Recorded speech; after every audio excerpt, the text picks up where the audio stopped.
Assalamualaikum warahmatullahi wabarakatuh. Waalaikumsalam warahmatullahi wabarakatuh. Bagaimana kabarnya? Baik, Bu. Baik ya, alhamdulillah. Tetap jaga kesehatan dan ikuti protokol kesehatan ya.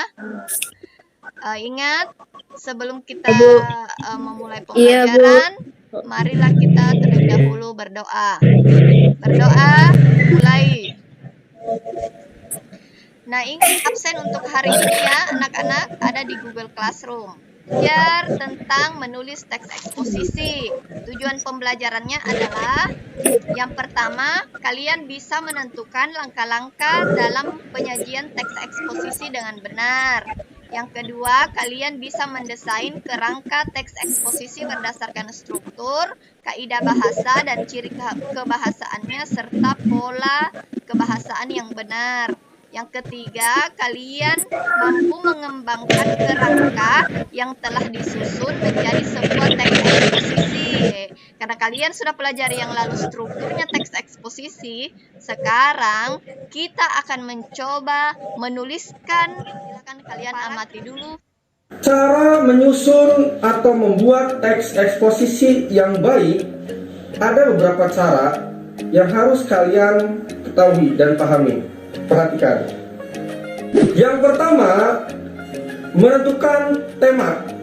Langkah pertama yang harus dilakukan saat membuat teks eksposisi adalah menentukan tema. Dengan menentukan tema, pada saat menulis kita akan lebih terarah dalam menyelesaikan tulisan kita. Adapun sifat-sifat tema yang dikembangkan dalam teks eksposisi sebagai berikut. Sifat-sifat tema yang biasa dikembangkan dalam teks eksposisi yaitu ada 3. Yang pertama, data faktual, yaitu kondisi yang benar-benar terjadi dan bisa bersifat historis tentang bagaimana suatu alat bekerja, bagaimana suatu peristiwa terjadi, dan sebagainya. Yang kedua, suatu analisis atau penafsiran objek terhadap seperangkat fakta. Nah, yang ketiga, fakta tentang seseorang yang berpegang teguh pada suatu pendirian. Nah, itulah sifat-sifat yang biasa dikembangkan dalam teks eksposisi.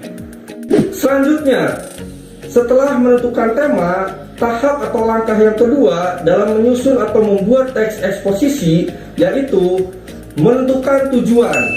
Setelah menentukan tema yang akan dipaparkan, kita harus memiliki tujuan yang nantinya akan memberikan penjelasan dan pemahaman kepada pembaca.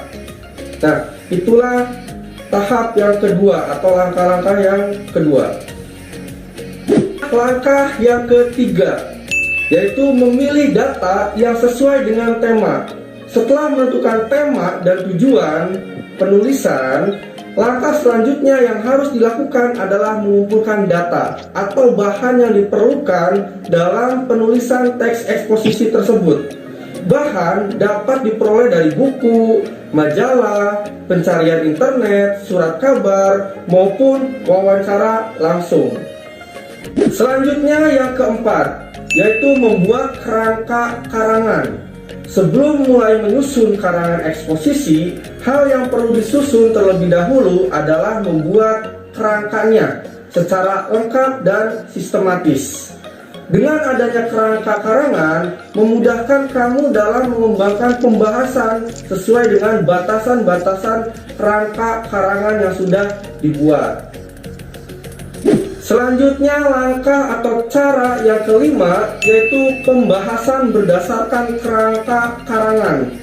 Setelah kerangka karangan tersusun, pengembangan secara lebih lengkap lagi agar ciri-ciri eksposisi dapat tersalurkan. Eksposisi yang bersifat informatif, objektif, dan logis. Dalam karangan itu, pengarang lebih menjelaskan maksud dari topiknya dengan menyertakan bukti-bukti yang konkret sebagai penunjang dari pembahasan. Langkah membuat teks eksposisi adalah membuat kesimpulan. Nah, sesuai dengan tujuan penulisan sebuah karangan eksposisi, kesimpulan harus sejalan, bahkan harus memperkuat tesis tersebut. Itulah cara yang keenam. Nah, berdasarkan video tadi, kalian bisa menyimak apa? Tentang apa? Menentukan tema. Tentang langkah-langkah menentukan topik ya. Yang kedua apa? Tujuan, Bu. Iya, menentukan tujuan. Menentukan tema. Setelah menentukan tema, menentukan tujuan, apa lagi?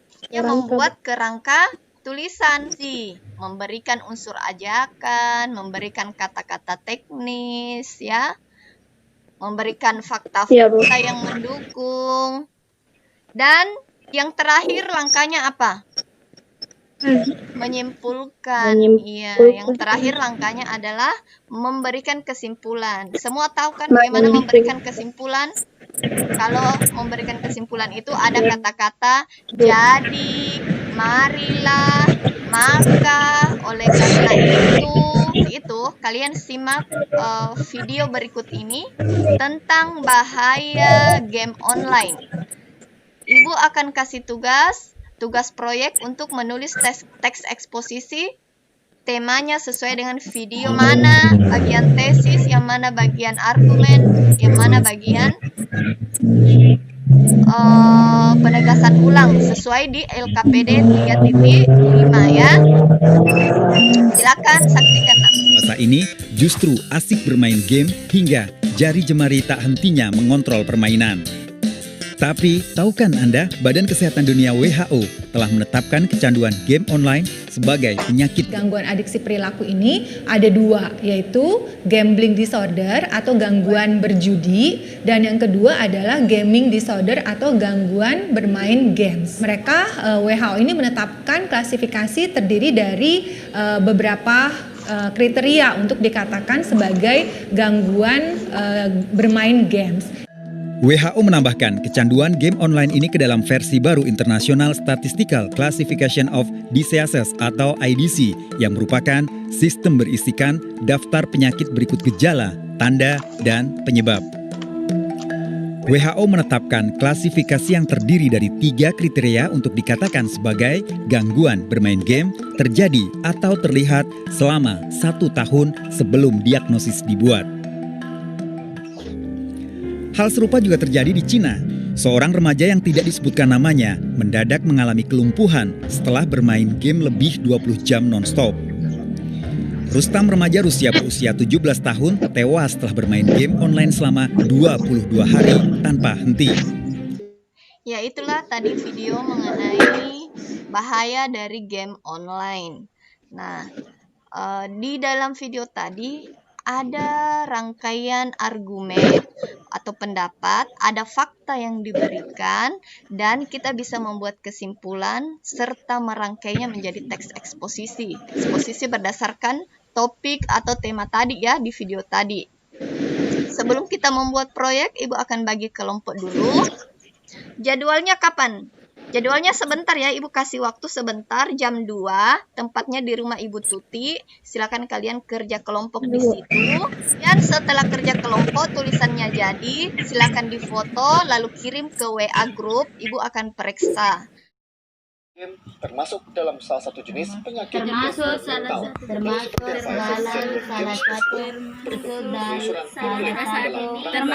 salah satu Menetapkan kecanduan game online sebagai penyakit gangguan mental. Perilaku ini ada dua, yaitu gambling disorder atau gangguan berjudi, dan yang kedua adalah gaming disorder atau gangguan bermain games. Pada gangguan bermain games ini bisa yang games online maupun offline.